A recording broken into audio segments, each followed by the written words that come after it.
ব্যাপার ভাই, আপনার হাতের খামটা অনেক দামি দামি মনে হইতেছে। বুঝোস না, হালখাতার দাওয়াত পাইছে। হালখাতা জানো হালখাতার দাওয়াত কারা পাই? জানি তো, যারা ফকিনি তারাই পায়। মানে কাইন্য কাইন্য লোক, অনেক মানুষই যাদের চিনে তারাই এই দাওয়াতটা পায়।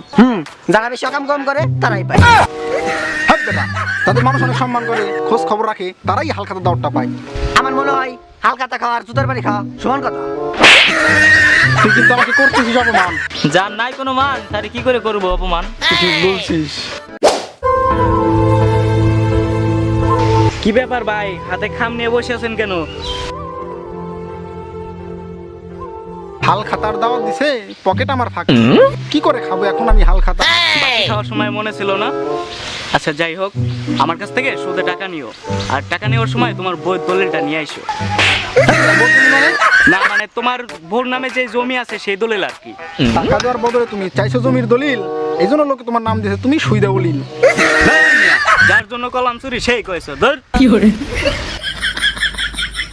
সম্মানিত কমিটি ভাইবিন্দু, আসছে আগামী পহেলাই বৈশাখ, হতে পারে এটা রমজান মাস, তবে আমরা জানি ধর্ম যার যার, উৎসব সবার। এই মানুষের সামনে একটু কথাবার্তা হিসাব করে বলিস। যে নেতা আমি থাকতে আপনার কোনো ভরসাই নাই। আমি তো এই দেই কই, তুই থাকতে ভরসা নাই মানে? না নেতা, ভরসা না মানে আর কি, আমি থাকতে আপনার কোনো ভয় নাই। আচ্ছা সম্মানিত ভাইরা, আসছে আমাকে আগামী পহেলা বৈশাখ আমাদের এখানে বিশাল বড় এক মেলা হবে। যেহেতু এটা রমজান মাস, জুয়ার কোট আরো 10-12টা বেশি করে বসানো হবে, কারণ আমাদেরও তো একটা পকেট খরচ আছে, সামনে একটা ঈদ।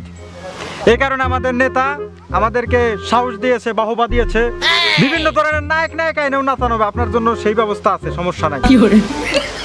তবে সেটা হলো আমাদের নেতাকে দেখে সবাই পায় ভয়, আর আমরা সেই ভয় দেখিয়ে করব বিশ্বজয়।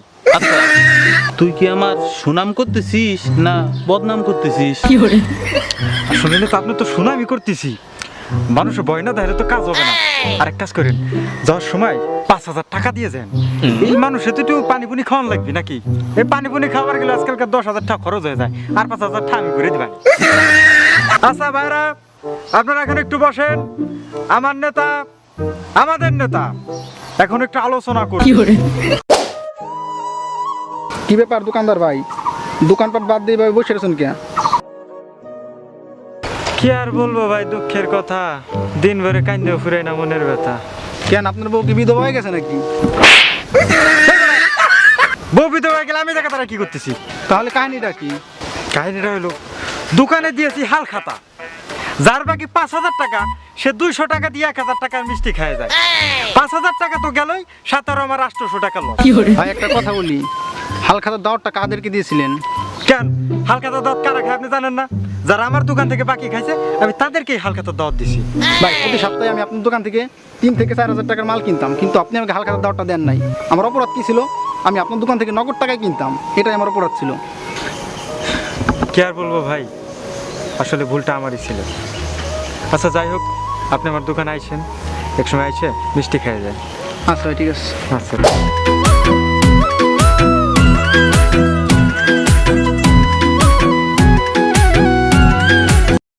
নেতা, হালখাতা তো শেষ, তাই আপনার বাকি 50,000 টাকা তো আর দিলেন না। এই, তোর কত বড় সাহস, তুই লোক সমাজের নেতার কাছে টাকা চাস? তুই যদি আমার কাছে আরেকবার টাকা চাস তাহলে তোর দোকানে কালকে থেকে আমি তালা মেরে দেবো। তালা মাইরে দেবো কি তালা ঝুলাই দেবো? নেতা, আমার মাফ করে দেন, দেখেন আমার এই ক্ষতি আর করেন না। আচ্ছা আচ্ছা ঠিক আছে, তাই তুই যা।